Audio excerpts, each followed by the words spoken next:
Okay, just give me 5 seconds.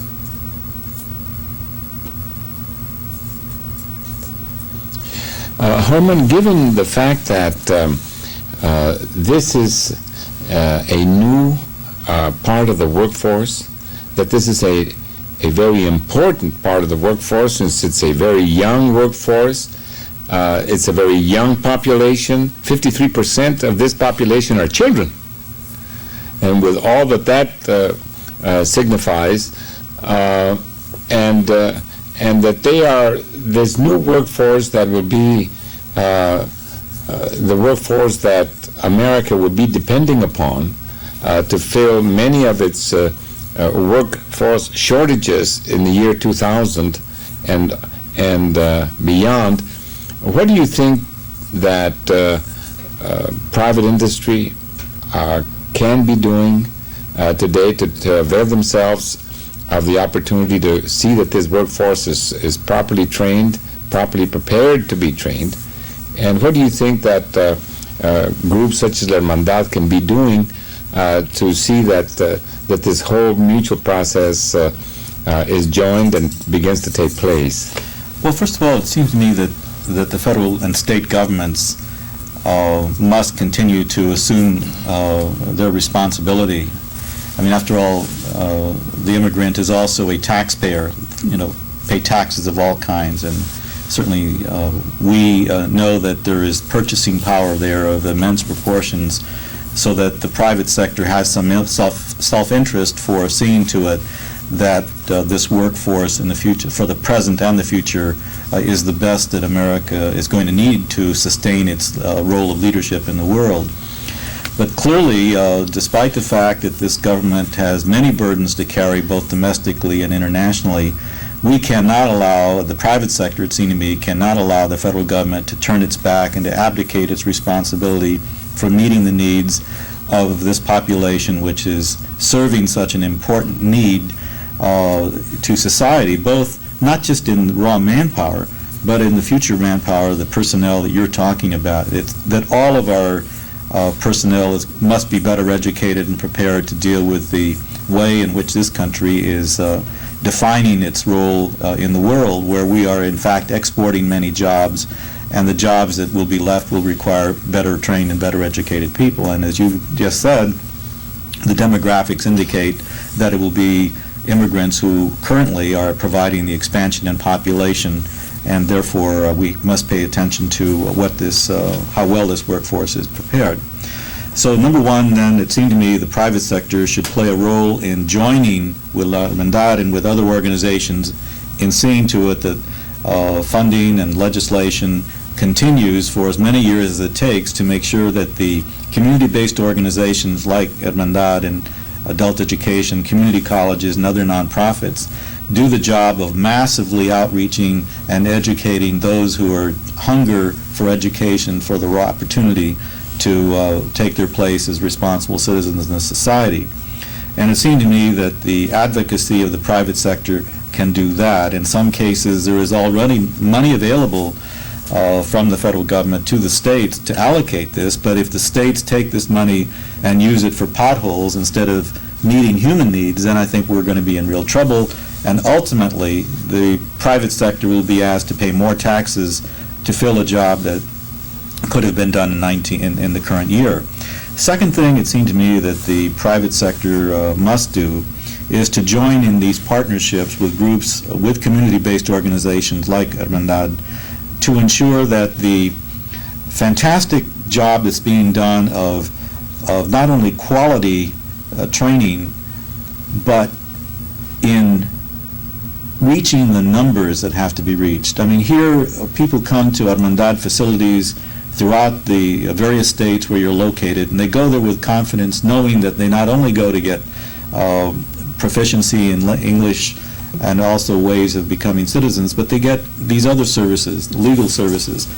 And because most people believe that every person should have their day in court, we must see to it that the legal services programs some way are continued, because I can't imagine that because of a lack of funding that we would allow a program like the legal services program to be ended, which would terminate the right of every person to have their day in court, to have justice and equity in this society. And so there again, in order to protect basic rights, we must ensure that private sector foundations must look at the needs of the immigrant in a way that's going to ensure this population from becoming self-sufficient and self-supporting in the future, and avoid this population become a permanent underclass of ill-prepared and poorly motivated persons who become a burden on society. And so again, it's in the corporate self-interest for corporations to take a long-term view for ensuring that community-based organizations that can do this work, like Armendar and others, economically, who give it the kind of quality that give people the confidence that they indeed are being helped to become members of society.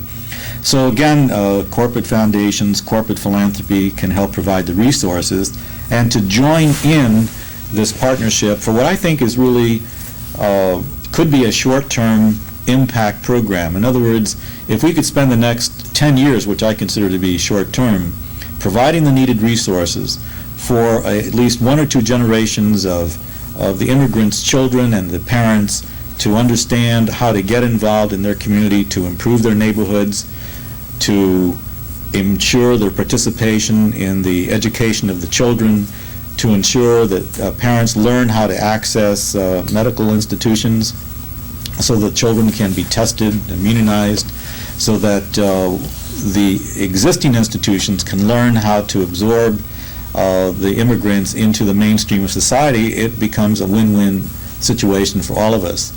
But it seemed to me that most of all, we all have to join in declaring a state of emergency or of urgency, that we just can't wait 10 years before we do something. We have got to do it right now, while there's still the enthusiasm and the commitment to do something about a problem, about a mass population of folks who are asking for help and are willing to respond to this help if it's given.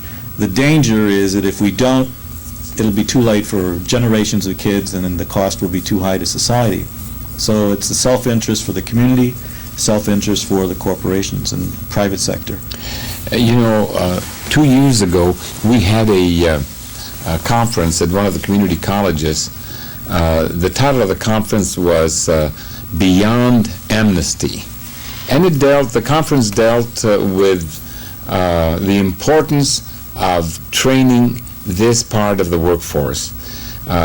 We had people from the Hudson Institute, we had people from various think tanks from Washington and from the federal government who came and gave us some very, very important and revealing statistics about the nature of the more than 3 million people who qualified for amnesty in the United States, and also about the other 4 or 5 million new Americans, as they call them, who are here. Some have become permanent residents, but not through amnesty. Others who are here undocumented, but still playing a very vital role as the people who are doing the jobs that nobody else wants to do in the service industries, in what is left of industry and fabricating and construction.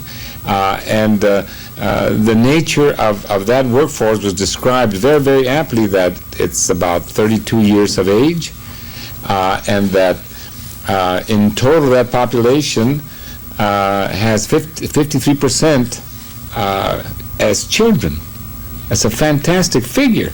It means that these people have to be educated maybe all the way from kindergarten on up. Many other things were brought out. The important thing that I think came out of that conference was that we described the problem, we described the nature of the population, we described its role and its importance, but we did not get down to the nitty-gritty of saying to ourselves or to each other, how can private industry, the educational institutions, the social institutions of our society, the community-based organizations, the organizations that serve or that involve and include this population, how can they work together concretely? Do they work in the plants? Do we formulate programs to go teach where these people work? Do we bring these people after work onto teaching sites near where they live, or keep them in the plant where they have been working all day?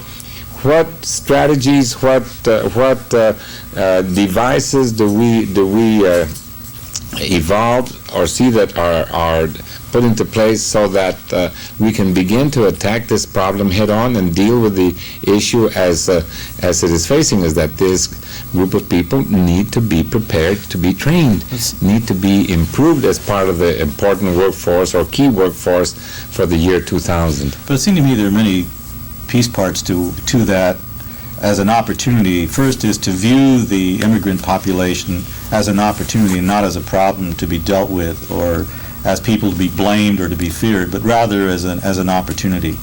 It seems to me that given the strengths of the population itself of really wanting to do something, you have to help people to find their way into a new kind of society. What are the ways by which one participates in a democratic society? How does one register to vote? How does one become an influential resident of their community if one is poor? You do this by registering voting. You learn the great American game. And so here again, public-private partnerships of work-site literacy programs, of work-site voter registration and voter education programs, of work-site child care programs, many incentives to employees to become contributing members of society, of learning about volunteerism.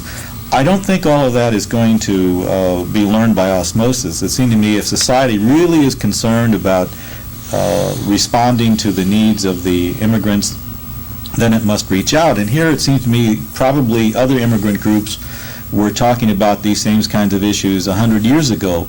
But what people fail to remember, and it's such an easy thing to keep in mind, is that the immigrant experience of the Mexican American, of Latin Americans, is different from the European experience in that we don't have an ocean that separates us from the rest of the people that we're talking about. Whereas the Italians, the Germans, the Poles, the Polish people, the people from Ireland have an ocean. And so they just can't cross back and forth. And so this makes it very different, even different from the Asian experience. I mean, where people make a decision to leave their homeland in Southeast Asia to come here for economic, political reasons or whatever, but once they're here, in most cases, they're here to stay, whereas in our cases, people can cross that 1,800-mile border and go back again if they so choose, and there should be absolutely no problem with people having that right if they want to do so. The point I'm making is that because of our proximity to Mexico and Latin America, there is constantly a reinforcement of the old world customs and language, and that should not be despised or feared, but rather we should welcome that, particularly if we think in terms of reciprocal trade and agreements with that country. So it seemed to me that if we really want people to be responsible residents, we have to provide the hospitality, cultural hospitality, receptivity through the schools, through curriculum. We must provide the employment and training. We must provide the community-based organizations with the means to do that, because when I asked the question of the perception that somehow Mexican Americans or Mexicans and Latinos do not become citizens as quickly as other groups, the fact of the matter is, you're right, we have never had the organizational underpinnings by which to support such massive numbers. I mean, if you have, for example, 100,000 immigrants coming or 50,000 immigrants coming from Ireland, that's very different from the fact that you have millions who need to be integrated through the system. And you cannot give the same resources to a group with 50,000 as you can for some that need millions of positions in the classroom. So we're talking about massive numbers of people, Bert, it seemed to me, that, and somehow society has failed to grasp that, you know, that we're talking about a number of people here that are opportunities and not problems to be dealt with, but could become problems if we don't seize the opportunity. Oh, absolutely, absolutely. But getting back to this question of how do we forge create and implement this either consortium or partnership with private industry or private enterprise in this whole area of preparing this huge number of people, the millions that you mentioned, so that they can be trained for those skills that will be marketable, that will exist as jobs 10 years from today. Let me just offer you an insight into something that just took place between La Hermandad and the Mexican American Grocers Association. Day before yesterday, the officers of La Hermandad and the officers of the Mexican American Grocers Association had an all-afternoon meeting precisely on this subject. Now, the Mexican American Grocers Association is not just 5,000 or 6,000 mama and papa stores. It is composed of all those stores, grocery stores that have branches in those barrios and communities where large numbers of Spanish-speaking people live. Members of the Mexican American Grocers Association are Ralph's, are Vons, Safeways, and all the prominent chains, large and small. Very few are actually Mexican-owned. The consideration for them joining the Mexican American Grocers Association is that they consider that the bulk of their customers in many of their stores or all their stores are the Spanish-speaking people of the communities where their stores are located. They came to us and they want La Hermandad Mexicana Nacional to participate with them in training a workforce that can fill a very, very crying need that they have right now as an industry. They say that there is no shortage of individuals knocking at their doors asking for jobs. What there is a very acute shortage in terms of their workforce needs is of trained people who can come in and be box boys, can be wrappers, can be checkers, can be warehousemen, and do all the intricate and specific and complex occupations of running a grocery store. There just aren't enough people in the community of any race, nationality, language, or color that want to come in or can come in and say, I'm a trained groceryman or grocerywoman.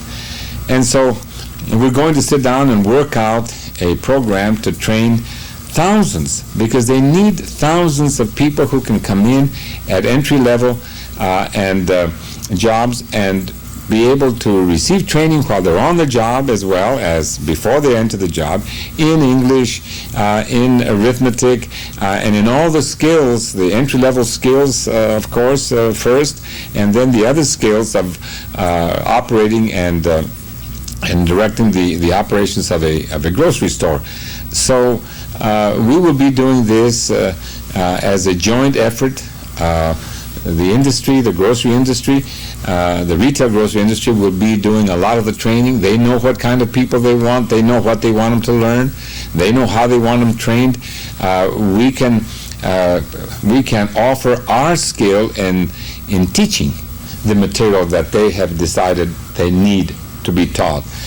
We can offer our ability to give support services to the learning workforce. We can give stimulation and motivation, and we can, of course, use our skill and experience in not only bringing in literacy, but bringing in worksite literacy and occupational literacy onto the table. And that way you can speed up the process of making very efficient, very desirable employees of persons who have never worked in the grocery business before. This is just one example of how I believe we can make this partnership concrete, effective, and workable. Seems to me another way to do that is working with Hermandad in helping to develop a more informed consumer base in California, because if you look at the new customer base for many companies, not just groceries, but telecommunications, oil, and gas, I would venture to say probably the fastest growing consumer base would be our Hispanic population. And therefore, in order to solidify this customer base, many companies need to look at how they can serve these customers better, whether it's through helping to identify products and services that Hispanics might utilize to their own advantage as well as for the business, how to utilize an ATM, how to utilize banking services or other telecommunication services. And again, it would seem to me that the corporate community could join partnerships with Hermandad in terms of using the Unión Española, how to use your newspaper, for example, and distributing that into the homes, or how to underwrite various kinds of publications that you have, the comic books, for example, which are very useful for instructional use on whether it be educational issues or employment issues that help persons to see how to take advantage of certain services. All of that takes money, and again, private industry could underwrite some of the cost in getting those publications out because you have the distribution network and get it into the end users. And I'm sure there are other partnerships like that that could be developed with Hermandad. Can you get another tape?